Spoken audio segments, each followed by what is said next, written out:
Good evening, humans. Tyrannosaurusmoth here, and tonight we're taking a look at the Tyrannosaurus Rex Cream Skullwalker version from Rebor.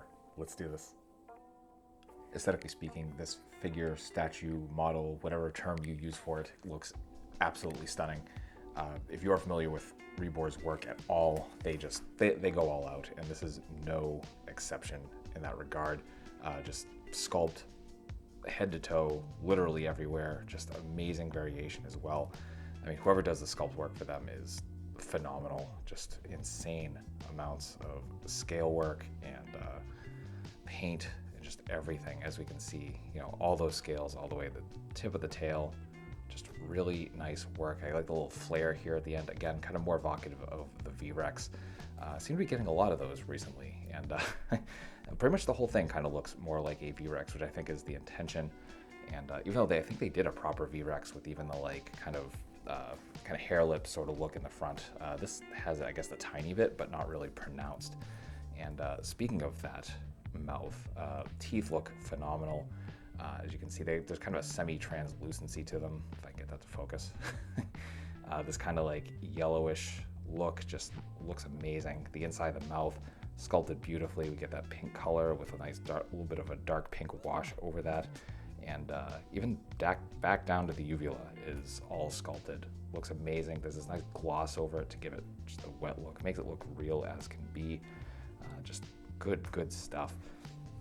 And then further on the face, we do have this kind of skull pattern, and it's not as pronounced as I thought it was going to be from the promo shots and certainly the package. And you know, but still, it's still awesome. I mean, I think that's just the nature of like the paints and how they work. It's actually showing up really well looking through my viewfinder on my camera. Just in person, it's not quite as striking as I thought it was going to be, but that is a very minor gripe. I'll just throw that out there. And finally, we get the eyes here, and I love that they're kind of like a black sclera, and then the gold cornea just looks amazing. Even from a distance, you can just kind of see that peering at you. It's beautiful. And then we see, you know, kind of, well, going back to that skull pattern, it is kind of a whitish paint, but it's done kind of lightly, and that allows all of this sculpt work to shine through. So again, you don't really lose anything there. And you see that continue onto the back, and this kind of like just bone pattern going on all the way down to the tail. So yeah, incredible work. And yeah, just a beautiful looking piece of work. Not really any accessories to speak of here, not in the true sense, just because again, it is more of a kind of model statue sort of deal. But we do get a stand, and doesn't really need it, as you know, these feet are very sturdy. I'm just gonna knock everything in my background over. So as you can see, like very wide feet, and it holds its stance. But I'm sure over time that weight is probably going to push this way, and that's where this will come in handy. And it is just 3 pieces: the base, the support rod, and then, you know, this little curved piece. And we've seen this with Rebor figures before. This one is not very tight in terms of the way it goes together. It's more just held together by gravity, but still, that'll do it for accessories. Not really a whole ton of articulation, as you might expect, but we do get some, and the first bit is the mouth. So you can see we are on a hinge, so we can open about that far, close about that far. Sorry, I'm trying to like not knock into things here with this. It is a very sizable model, as you can see. Then we get some swivels for the arms, so we can come up pretty far, and then we can rotate down. You can pretty much get into the kind of a running pose. That'll do that. And then finally, we do get the tail, and the tail does have a bendy wire in it. We actually don't have any of those telltale you know, marks or holes in the bottom, which is again more testament to their work. But you can get some really nice curves out of that.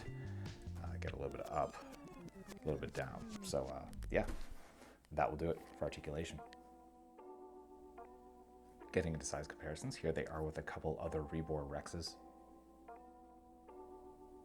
With a couple Rexes from Papo and Schleich. With some domestics. With some imports. With some monsters. Finally, with yours truly in human form in both 1/18 and 1/12 scale. So my final thoughts on the Tyrannosaurus Rex Cream Skullwalker version from Rebor is that this is an exquisite piece. Just looks absolutely amazing. Just more of that high quality that we expect from Rebor at this point, and just, yeah, they always bring it, everything they do. So if you have any interest in, if anything they do kind of catches your eye, I cannot recommend it enough. This is absolutely up there. As they usually do, there were 2 versions of this. There was this version with the kind of skull paint, and then there was kind of a more standardized, I think it was more of a green tint version, and yeah, both look fantastic, but this was definitely the one for me. And yeah, just really, really good stuff. So yeah, highly recommended. It is available from, I think, various online resources. I got mine from Big Bad Toy Store, so you can definitely go there and find yours. I'm pretty sure these are still available. And yeah, so that being said, I hope you found this review informative and somewhat entertaining. If that's the case, I hope to see you back here, because I do multiple reviews a week, kind of cutting it back a little bit, but certainly every Thursday. On action figures related to tokusatsu, dinosaurs, monsters, pro wrestling, and more. So if any of that appeals to you, come back, let's talk some nice plastic, just kind of get out of the world for a while. But really, at the end of the day, I just hope you're well. Hope that all of your toy dreams come true, and most importantly, I hope that you and yours stay weird, simians.